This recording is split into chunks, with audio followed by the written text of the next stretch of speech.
Hello, everyone. Welcome to the Hotalk NBA channel. Today, I want to tell you who will be the NBA champion. First, let's analyze each team's chances of winning the championship. Let's talk about the East Coast first. There are many teams on the fringe. For example, the Raptors and Hawks have many problems.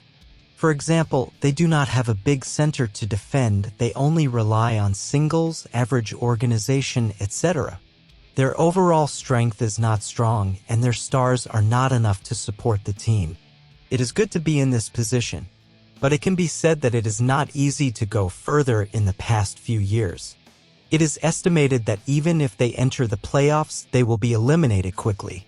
As for the Magic, the current probability of making the playoffs is very high, but because the team lacks core leadership, relying solely on youth will not work in the playoffs that focus more on experience.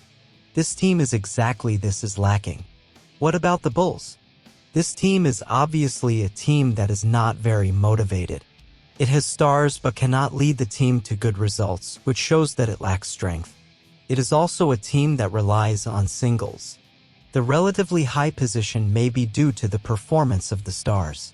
There are also players who are healthy and in good condition, but the fundamental problem has not been solved and the team can only maintain the current level.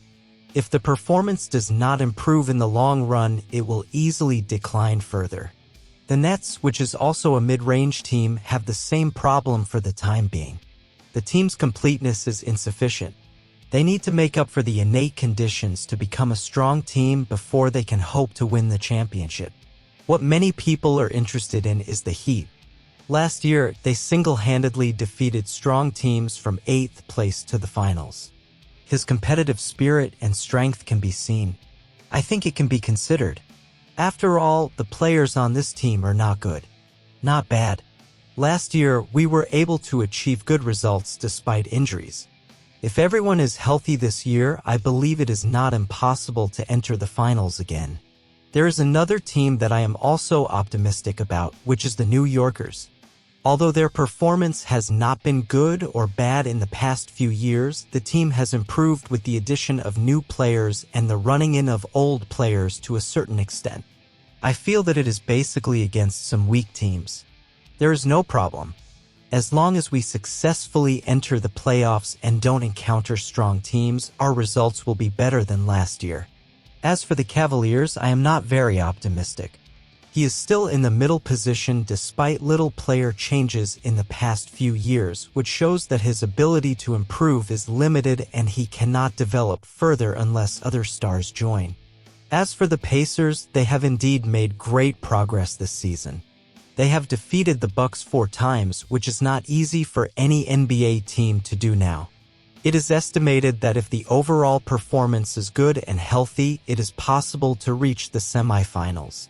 As for the 76ers, although their results in the regular season were very good, their performance in the playoffs was unstable. In many cases, it was difficult to maintain it by relying solely on star players in singles because they had to consume a lot of energy and defend, and the intensity of the playoffs increased. Teams that don't play team battles have a harder time. Furthermore, this team is not unstoppable under the basket, but it is just better than other teams' centers. If this advantage can be maintained in the short term, it will be pinched in the long term, or defeat by attrition tactics.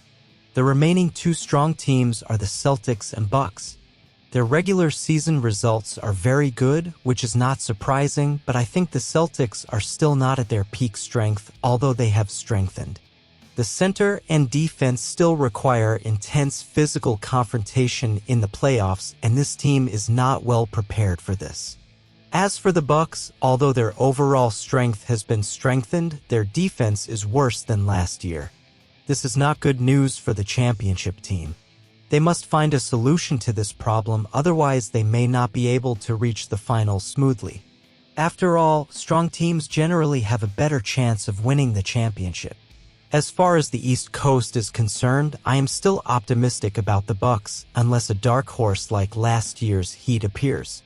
On the West Coast, there are still many teams that are qualified to compete for the playoffs. In the end, there may be many playoffs to decide, such as the Warriors, Jazz, and Rockets. They are still relatively unstable this year due to various factors. Even if they are given, they probably won't be able to make it far into the playoffs, and they don't see the prospect of winning the championship for the time being. As for the Lakers, they gave up the triangle tactic used by Coach Jackson and switched to a small ball fast break style. However, they have not been able to win the championship for many years. This shows that there are problems with the style of play itself, and it requires many conditions to be used. For example, there are shooters with accurate shooting, fast break speed, team organization tactics, etc., but it is difficult for the Lakers to have these conditions. The poor performance is largely due to the wrong way of winning.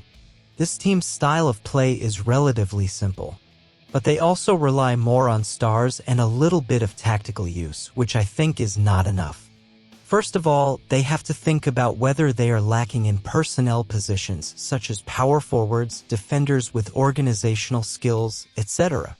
None of these are available, plus there is no strong center. There are not many tactics to do it.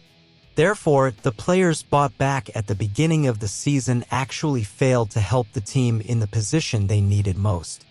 If the Lakers can find the right people to come back to make up for their real shortcomings and add appropriate tactics, it will be easier to win the championship again. The Ganets, Colts, and Suns are all teams with multiple superstars. Through their efforts and personal performance, it can be said that it is not difficult to enter the playoffs because the innate conditions are already there, but they are in the playoffs. As for how strong they are, I think their common problem is the lack of confrontational centers. They just rely on forwards and defenders to have limited confrontation. In many playoffs, rebounds can determine the outcome. This is a good one. Index. It seems that the Monarch team has Sabonis as a confrontational center, which greatly strengthens the defensive ability at the basket. This is also an advantage, but I feel that it still needs to be strengthened in other positions. It would be better. In the end, the four teams most likely to win the championship are the Clippers, Golden Nuggets, Thunder, and Timberwolves. I said in the previous video that I am more optimistic about the Golden Nuggets and Timberwolves because I think the positions of each team are relatively clear and there are also strong players. This kind of team's performance will generally not be bad, even in the fiercely competitive playoffs. I think this year is no exception. If the Grey Wolves play a team battle, they have a high chance of success. If the Nuggets can maintain their current tactics and the players are in good condition, they will be able to win the championship again. So why don't I think the Thunder can win the championship? First of all, I think this team's formation is also very complete. It only lacks a strong center. In addition, they are young and lack playoff experience. If given some time to make changes, they can become a popular championship team. As for the Clippers, their main draft players are all very strong, their basic configuration is complete, and they have enough experience, so this is the third team I am optimistic about winning the championship. To sum up, everyone has an ideal championship team in their mind. Which one do you think will be the one from the East Coast or the West Coast, or which team has the best chance of winning the championship? Your analysis, what's the point? Please like, share, and leave me a comment, and I'll see you next time.